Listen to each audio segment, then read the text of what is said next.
Hi everybody, it's Usernamekate and today you join me on the Ducati stand at EICMA in Milan. Now these guys have gone crazy with new models. I don't think I can count them on two hands. They've honestly just unveiled so many, even yesterday on the opening day of the trade part of EICMA. So yeah, there's a lot. However, I'm going to focus on two bikes that really tickle my pickle, but hopefully I will give you guys a bit of a rundown on the others as well and just show you guys what they look like at least, because there's just so many. So if you're interested, keep watching.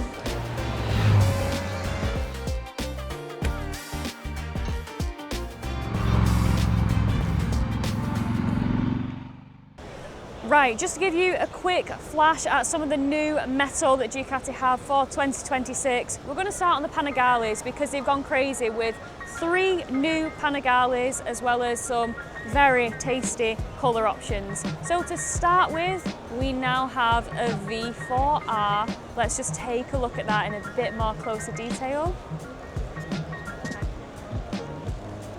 They also have released 2 special edition Panigale V2Ss. We have a Marc Marquez special edition one and we have a Pecco Bagnaia special edition. Which one would you own out of the 2? Let me know in the comments. Another thing I've got to show you guys is a new colour option on the Panigale V2S. I mean, it was only available in red when it was first launched last year, or this year, we're in 2025. So it looked great in Ducati red, it's Ducati, so you expect it in red, but now it's available in yellow and it looks so good. And if I had the money and I was rich enough and wealthy enough, I would kill for this in my garage. Another new model for 2026, well, it's not new, but it's changed. It's the Scrambler Night Shift.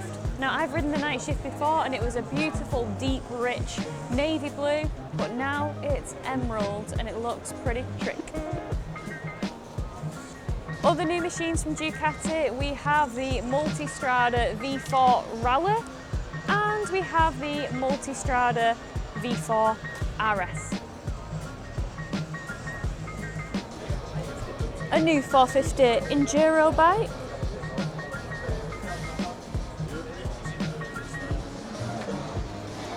A new Desert X that looks like they're trying to hide what the final graphics will be, but it's actually the final graphics.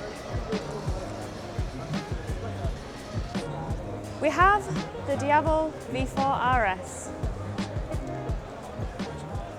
So one of the things I'm really excited about is the Ducati Monster V2. They put the V2 engine in the Monster, so we first saw it arrive in the Street Fighter and in the Panigale, and now it is making its way through the range and it's landed in the Monster. Now in those bikes we have 120 brake horsepower available from that V2 engine. However, with the Monster we have 111. So as I was saying, this engine produces 111 brake horsepower and I have a few theories as to why that might be instead of the full fat 120 that the Street Fighter and the Panigale has. So they're probably trying to differentiate this naked roadster from the Street Fighter naked roadster, and you know, it's priced cheaper, so it's around £2,000 cheaper and it's a little bit lighter. And does the Monster really need that 120 when those bikes are more sporty and more racy, whereas this is more city slicking? It may well have a more gentle, softer tune with it so that it's more pleasurable for country riding, city riding, whereas with the Street Fighter you can really take that to a racetrack and feel at home, whereas, you know, it's just a different class compared to the Street Fighter. So it comes with LED lights all around, including Ducati's DRLs. You know, we've got a really pretty dash in front of us. We've got new riding mode for 2026. We've got Road and we've got Road Pro. And it does come with Ducati's electronic suite, so you're not having to compromise in that sense. The Monster is also available in a Plus model where you get this pretty cowl and you get a colour-coded seat cowl as well. Right, there's another V2 in the lineup that's proper tickled my fancy, so let's have a look.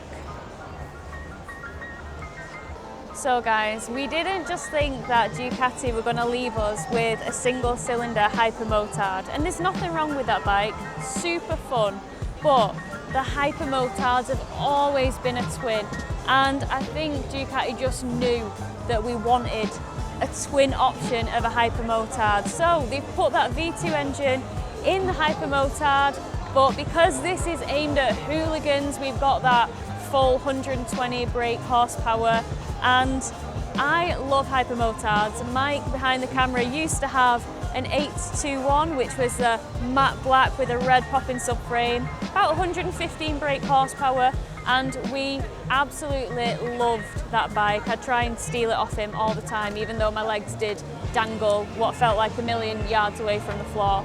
But it's back with a twin and lighter than ever, punchier than ever, and more aggressive than ever. The face of this with the LED lights and the DRLs, it looks really stylish, really pretty, but Ducati have really spoiled us. They said, you know what, if you want a Hypermotard, we got you. But if you want an SP, we've also got you. Let's take a closer look at this.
So if you weren't satisfied with the fully adjustable KYB suspension front and rear on this bike, at least you've got the option of fully adjustable Öhlins all round on the SP.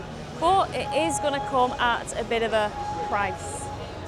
The Ducati Hypermotard V2 comes in at £13,495 and is currently available in only red. And the Hypermotard V2 SP comes available in just the SP livery and is priced at £17,295. Mike, pass me the credit card. Well, I feel like it's only right to end this video on my favourite bike. I actually think of the show, the Panigale V2S in this gorgeous yellow colour. I am honestly in love, and if I had deep enough pockets and I didn't get to ride loan bikes for a living and I just needed a bike, oh, I think this might qualify. But yeah, I hope you have enjoyed it. What is your favourite bike from Ducati? Do let me know in the comments below. Well, guys and girls, thank you so much for coming along with me on this stand today. I hope you've enjoyed it, and I'll catch you all on the next vlog. Bye.